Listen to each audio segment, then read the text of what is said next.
Hi, thanks for joining us for the Family Plot, Gardening in the Mid-South. I'm Chris Cooper. Unfortunately, trees get diseases, die, and have to be removed. Today, we're going to cut down a tree. Also, ornamental grasses create landscape interest in the summer and winter. That's just ahead on the Family Plot, Gardening in the Mid-South.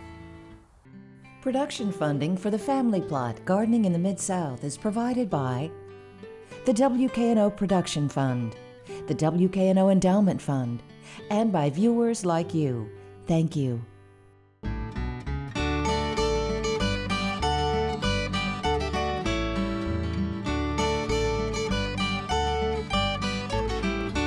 Welcome to the Family Plot. I'm Chris Cooper. Joining me today is Wes Hopper. Wes is a certified arborist, and Joellen Diamond will be joining me later. Wes, so what are we about to do? We're getting ready to cut a tree down. Wow. We're not just randomly cutting down a tree, we're cutting down a tree that has died. And before it becomes a hazard, we are in a Oak Lawn Gardens park. Okay. And it's starting to get a little brittle. I was hoping for it to stand long enough for me to find out why it died. Okay. But I'm not gonna wait around for that. It's time to get rid of it. Time to bring it down, huh? Yep, but you know what the good thing is? I'll plant another one. That's right. That's right. So what kind of tree? This is a green ash. Green ash. Yep. And we're worried about the emerald ash borer Yeah. coming through, but I haven't seen any signs of that. Okay. So is that why you think the tree died, possibly, or? No, this is one of those deals where I can't find a reason for it to have died. Oh, okay. No root fungus, no boring activity other than what's going on now. Okay. It just gave up the ghost. Oh, how about that? That happens from time to time, right? It's probably something in the ground. Okay. you All know. right. So what do you need to do to get ready? Okay, I need to take the have a tree clear work zone for one. Okay. I got to set the rope in the tree because I want this to be a directional fall. Okay. It's not a random fall. I need it to, for sure, go in the direction that I want it to go. Okay. For one reason, it's standing straight up and down. I've measured it, and the tree is pretty much a straight tree. Okay. So while I'm cutting, a gust of wind could come through and force it to go back the other direction that I don't want it to go. So I'm going to put this rope in the tree, and Jared is going to be pulling on the rope to assure that it goes in the direction that we want it to go. Okay. But before we pull on it to make it go that way, I'll be putting in a notch in the tree. Okay. The notch will go 1/3 into the wood approximately, and then I will come back in on the back side and make a back cut, and it's going to go into enough to make it have at least a 10% hinge. Wow. Okay. That hinge is what's going to hold it together, make it land in the right spot. In the right spot. Yep. So how far away do people need to be? They need to be out of the drop zone, How did it drop zone? Yes. Okay. which would be the height of the tree, Okay. typically. I'm cutting approximately about 2.5, 3 feet from the ground, Okay. and so that, And you that's got- going to be my waist level. Right. So waist level. Okay. Yeah, I want to be comfortable as I'm cutting this. Okay. I don't want to be in a bind. I want to make sure that my chainsaw has a full tank of gas and that the teeth are sharp Okay. and the chain is tight. All important things before you start your cut. Okay. I'll be communicating with anyone else standing around me. We may be using sign language, things like, headache or stand clear or Geronimo. Yeah, okay. Just as long as your team or your work buddy or whomever understands the language that you're trying to interpret. Sure. No, all that makes sense to me. Yep. And I see you have all of your safety equipment, so that's I do. good. Yep. All right, so I don't wear gloves. That's one thing. Oh, you don't wear gloves. Okay. No, I don't. Is there a reason why you don't wear the gloves? I want to be able to feel the rope in my hand. I want to be able to feel the tools that I have. Okay. Now, if there were thorns or something like that, I'd make different preparations, but Okay. I've been that way my whole career. Okay. Good deal. Well, Wes, we're going to go ahead and let you get started with that. Okay, it is a hot day. I am going to take my safety glasses off and wipe the sweat out of my eyes. Okay. Okay. Yeah. All right, and I will get out of the way. Okay. Safety, right? Safety. right. All right, stand clear. Headache, I'm throwing.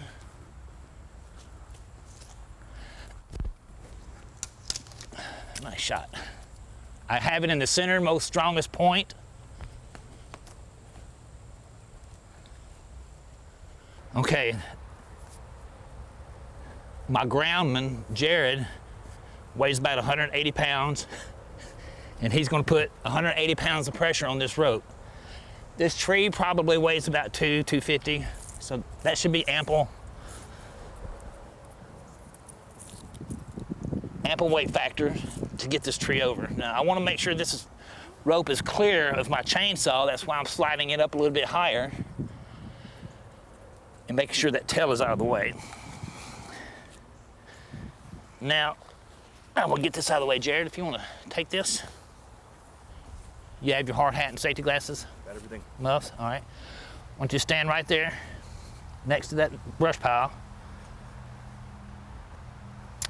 And since we actually haven't pulled a tree down together, put your rope to your, right over there. That's good. Go ahead and tighten up. Not hard, just get the rope, no tense. And your exit strategy would be to go 45 degrees behind that cypress tree. All right, this means it's coming down or staying clear. I'm gonna put my earplugs in, so if you have anything to say it to me now.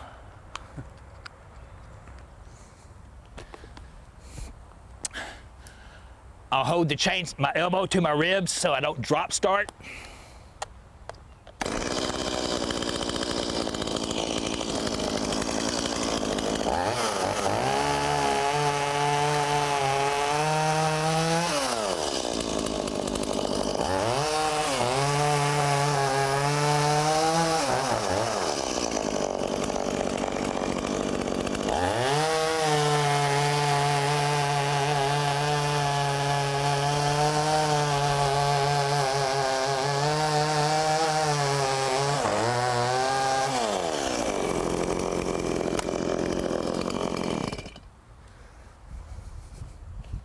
This notch is a Humboldt notch. When this notch folds and closes, it should cause the tree to land flat. Tree's coming down.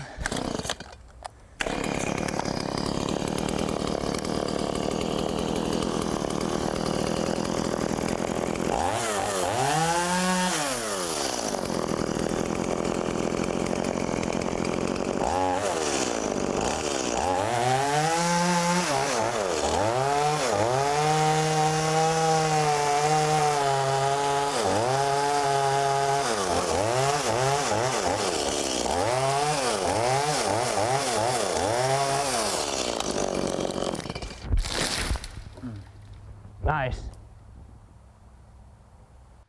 All right, Chris, it's safe to come back in. All right. How about that? Yes. It's pretty good. Thank you. Yeah. So what do you think about your efforts here? I think we were successful. Everything went as planned, and that's one of the important things about running a chainsaw, dropping a tree, is just having a good plan. Yeah. You know, don't haphazardly go out there and say, I'm going to go cut a tree today, and without a plan. Right. Got to have a plan. How about that? Yeah. This is pretty cool. I did leave one thing out. I mean, it's one of the rules. You know, I'm a professional, so I have to mention this. Is I did not instruct, and I typically do. It's usually something that we know to do. We have plenty of cell phones here, so we have to be prepared to call 911 in the event that an emergency would happen. Right. But that's just general work standards. Well, Wes, we thank you so much. We appreciate it. Glad to do it. You're the best. That's why it's always good to have a what? Certified arborist. Certified arborist. And that you are. Yes, sir. Thank you much.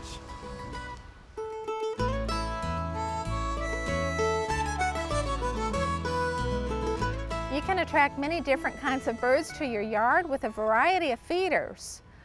Two of our feeders here today are seed and suet. With the type of habitat given here, you'll be likely to see maybe chickadees, tufted titmice, Carolina wrens. This feeder here has a platform for your blue jays or even your cardinals to stand on, or your woodpeckers would cling to the suet and peck out pieces of suet. They would be insect eaters in nature, but they'll come to your feeders if you have suet available. Now let's talk about ornamental grasses, right? Yes. Something that we love to see in the garden, right? Let's talk about something that we really, really like to have in the garden, and which is ornamental grasses. And I have enjoyed ornamental grasses for years. They've been around for a while, but their recent popularity, they have gotten very popular in the last few decades. So the amount of varieties, forms, colors, it's just, it's exploded. Almost every garden center that you go to or nursery will have a whole section Yes, they do. on ornamental grasses. When we're talking about ornamental grasses, just remember we're talking about all grass-like plants. They like the sedges, the rushes, the millets, the oats, and ornamental oats, and then the ornamental rices and cattails all in as an ornamental grass section. Didn't know that. Okay. So when we talk about ornamental grasses, we're talking about all these different varieties. One thing I like about the grasses is that they look very different. They are they bring a lot of sound and movement to the garden, because every time the wind blows, those grasses, they just move. And sometimes they are used as a substitute for water in a garden because of their movement, just like the water. Okay. Of course, the sun, now that it's fall, the seed heads have all popped up on all of them. And in the evening, those seed heads, they glow in the sun in the evening. So it gives a completely different look to the landscape. Of course, ornamental grasses have texture and a form that is unique and different from any other plant in the garden. So that's why when you add it to a landscape or a perennial garden, it gives a different look to your landscape. Massed together, you know, with a house around it on a hillside, it'll change throughout the season. You'll get green, then in the winter they'll be dried, and you know you get the seed heads in the fall. So it changes. It makes the look of your property look different throughout the season. Of course, they look just as well in a perennial garden with other perennials. Again, different texture and form. I just think they make a unique statement. I like a lot of the grasses, but these are my favorites. Right, one of them is the Mexican feathergrass. Now that one? It's a small, petite grass, very fine textured and really billowy and blows in the wind, and very different from any other plant in the landscape. So it mixes well with that and gives you a different texture in the landscape. Caryxes. We have many caryxes. They all have different colors. There's bronze, there's blues, there's reds, there's all different colors. Great mixed, variegated ones. Good to put in containers. I love putting those in containers with other flowers and stuff, so those look nice. The miscanthus. Probably the first ornamental grass that I got was the Miscanthus variegatus, and it's a variegated plant that gets about 3 to 4 feet tall, and it's beautiful. Very nice, different color contrast to some of the other plants in the garden. And of course, adagio, Miscanthus adagio, probably the best ornamental grass for a landscape because it stays nice, has a nice form, and is probably the #1 used ornamental grass in the landscape. For the landscape. Yeah. Okay. And then there's another one, Miscanthus, that I like real well. It's called Morning Light, and it has more of a upright form to it, but it's variegated and it's got small leaves, so it kind of glows in the landscape because it's got that variegation going. Very nice.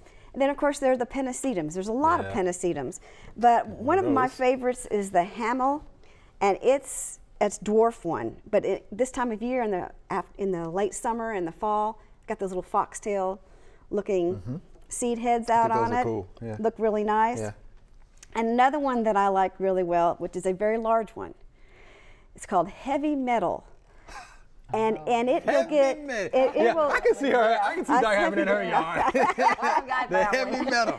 Because it's a blue-green grass that gets 6 to 8 feet tall. Oh, and this wow, time that's of pretty year, tall. it's got these beautiful fuzzy inflorescence on the top of them. Native too. And That's I native. just love it. And they say, I keep hearing that there's supposed to be a dwarf form of it that's only going to get 3 to 4 feet tall, but I've never seen that it. one, yeah, I've me not seen it anywhere in the trade, so maybe it's just a rumor. Who knows? Like the heavy But metal. heavy metal, yes, nice grass. And of course, we planted in a chorus here at Ogon, the sweet flag right out outside. front. So we've got that nice yellow going that. out there. And of course, at the University of Memphis, we've planted adagio, morning light, and muley grass all along the railroad track. And of course, we have the new bridge that goes across the railroad track. I saw that. So Saw that. Softens. it softens It softens the railroad track and the fence and all that long line of grass there. So yeah, come by and see that. That's pretty good. That director of landscape knows what she's doing over there, huh? Sounds like it. Yeah, for sure. All right. Pretty good. All right, so how do we care for these ornamental grasses, though? That's what everybody wants to know. Yes, now. everybody wants to know. There's some care? Ornamental grasses are supposed to be easy to care for. Yeah. And I have all different kinds around my house, and I'm not real particular about watering, you know, all the time and fertilizing all the time. I don't do that. They should pretty much take care of themselves. If they're not, then possibly that's not the right grass for that particular environment. Okay.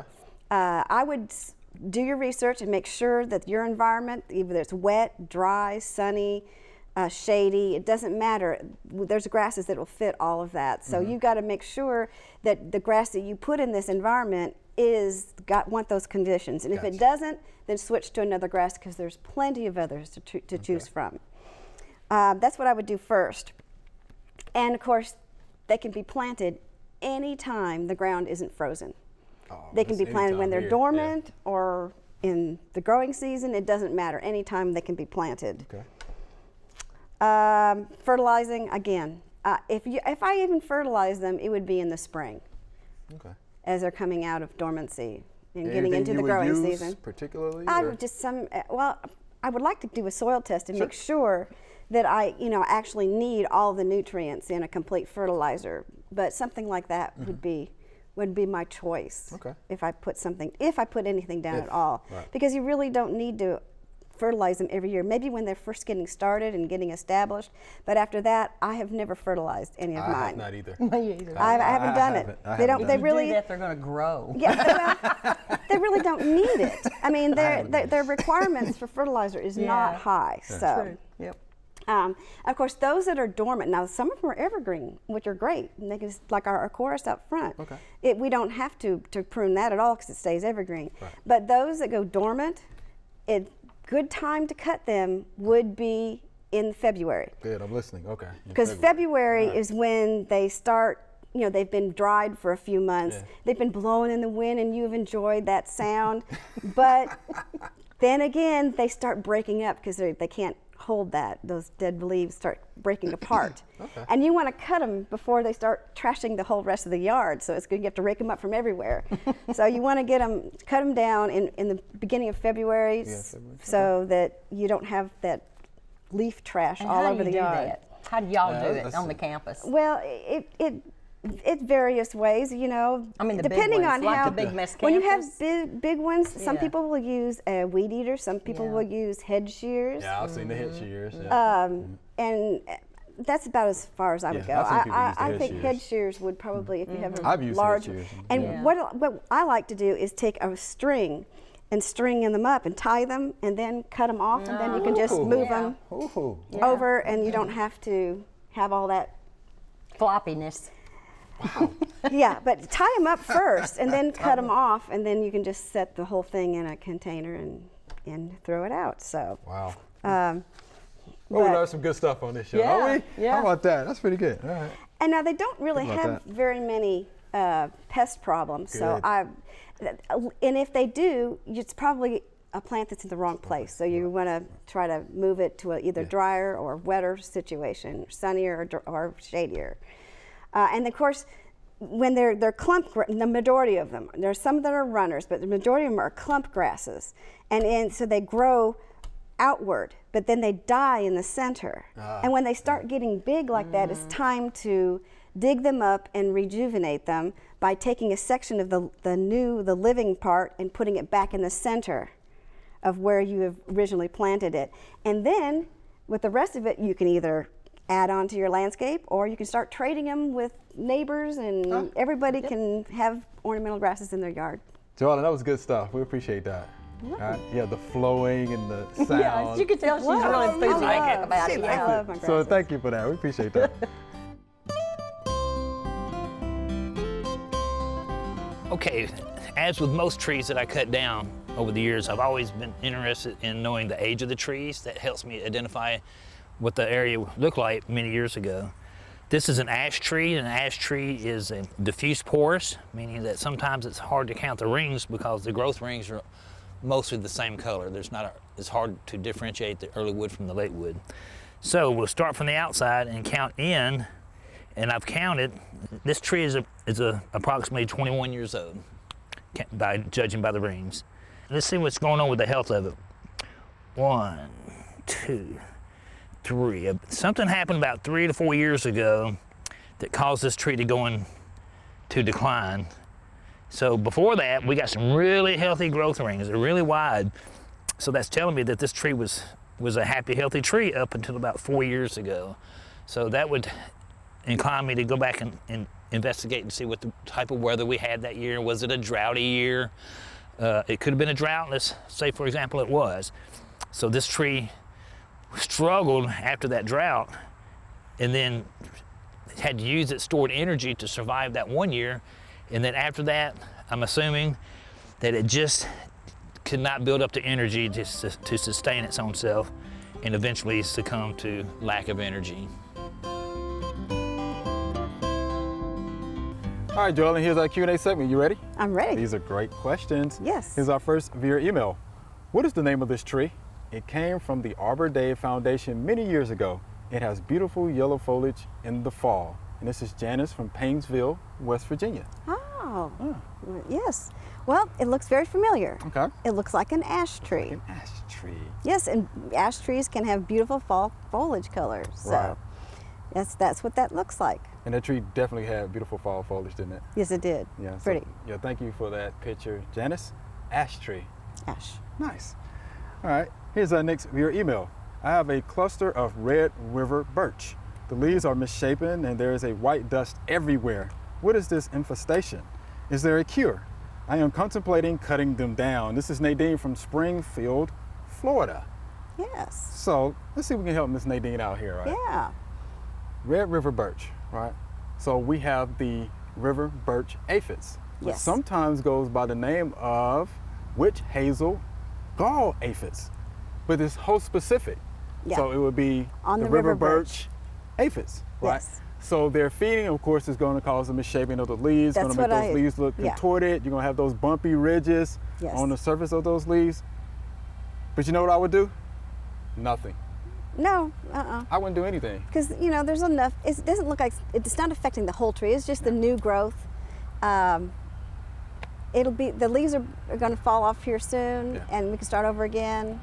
I would just make sure that I would get all the leaves up. So you don't want the bugs to stay over winter. Right, right. So just do some good sanitation and Yeah. get the leaves up. Good sanitation would be fine. Mm-hmm. Let the predators, Yes. come and get them. And if the tree is healthy, it's going to be able to tolerate the damage. It so I will. wouldn't worry anything about that. Yes. All right. So there you have it, Miss Nadine, and thank you for the picture. Good, nice picture. Yes. Right.